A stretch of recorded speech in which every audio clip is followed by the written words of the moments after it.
Zavala, Chairman of the APEC CEO Summit 2024 and former Prime Minister of Peru, distinguished panelists, distinguished delegates from Indonesia, all the ministers attending. I would like also to acknowledge the presence of many notable CEOs from Latin America and the Caribbean, and distinguished participants from the ASEAN Business Advisory Council. Ladies and gentlemen, I'm very honored to be invited to address this distinguished body. As we all know, that peace and prosperity is driven by economic activity, by the role of the business community, the role of entrepreneurs, the role of industry.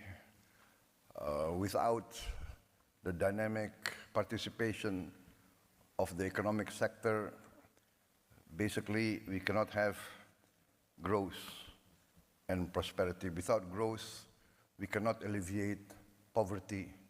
We cannot create relevant employment. Therefore, I am very happy and very honored to address you, the drivers of economic growth in the Pacific region. The Pacific region, I think, is one of the most dynamic areas of the world. Economic growth, potential technological achievements, the demographics, the resources available in the Pacific and the Indo-Pacific regions all point to a bright economic future for all. We have at the present geopolitical tension, but I am an optimist in the interests of humanity. I believe that the leaders of the great powers of the world, in the final analysis, will always opt for the common good. Rivalry is historical. There will always be rivalry. But our planet has become smaller. We are now in a planet full of technological breakthroughs. The tremendous breakthroughs in technology demands that leaders be more wise, be more patient, be more accommodating, because the power of technology can bring significant progress to human life, but the power of technology can also destroy human life very fast. Therefore, I always choose the path of collaboration, engagement, communication, negotiation. Yes, we have to uphold and live by common laws, by international rules, but we must also have common understanding of everybody's interests. I come from a country now, Indonesia, one of the largest countries in the world, fourth largest population. Our territory from west to east is nearly the length of Europe. Europe has 27 countries or more. We are one country. We have our significant challenges, but we are blessed with abundant resources, significant territory, land and water. We have the fortune of being able to, in a few years, be completely self-sufficient in energy, self-sufficient in green energy. We will be perhaps one of the few countries that can achieve 100% renewable energy within a few years. We can replace fossil fuel by renewables. We have the largest geothermal potential. I think 60% of the world geothermal energy potential is in Indonesia. We have a potential, of course, solar energy, but our main strength will come from bioenergy, from the plant-based fuel that we can produce.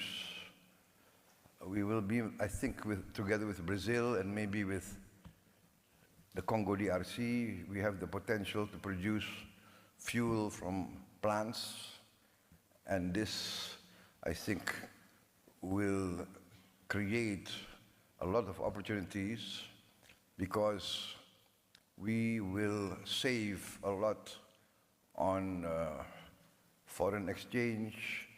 The funds will circulate within our own economy.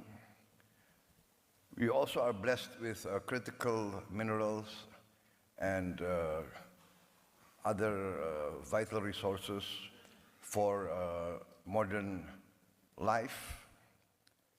And also I've been discussing with Peru, the Peruvian government. I think we have complementary resources for the future. We have managed to have a prudent economical and fiscal policies in the last years. We managed to maintain growth even after the COVID.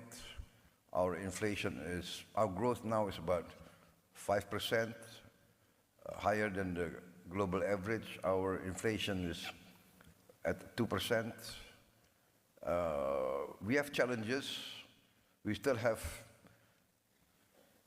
I would say, we still have poverty at a large scale, large level, which I'm determined to bring down.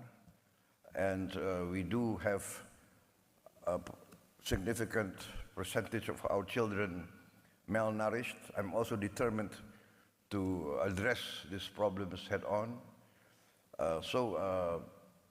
Ladies and gentlemen, I am a firm believer in the role of private business. Before I entered government, I was also a businessman, an entrepreneur, so I do understand from both sides the concerns, the challenges faced by private business. I think private business wants a certainty of the legal system.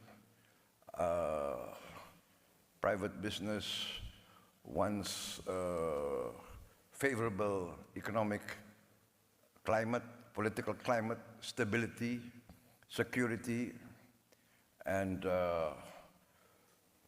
good conditions, favorable incentives, and this we are addressing. We have liberalized our laws. We open the health sector for foreign health companies. We are opening our education sector.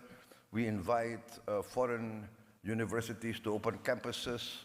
We are inviting foreign hospitals to open their branches in Indonesia. We are going forward with more incentives. We have created several special economic zones, and we will create more of these special economic zones in order to invite the modern and advanced leading-edge technology, especially as the traditional economy. For instance, we are very bullish on our maritime industry, fisheries. I think we are now 3/4 of our national territory is water. We have tremendous potential for,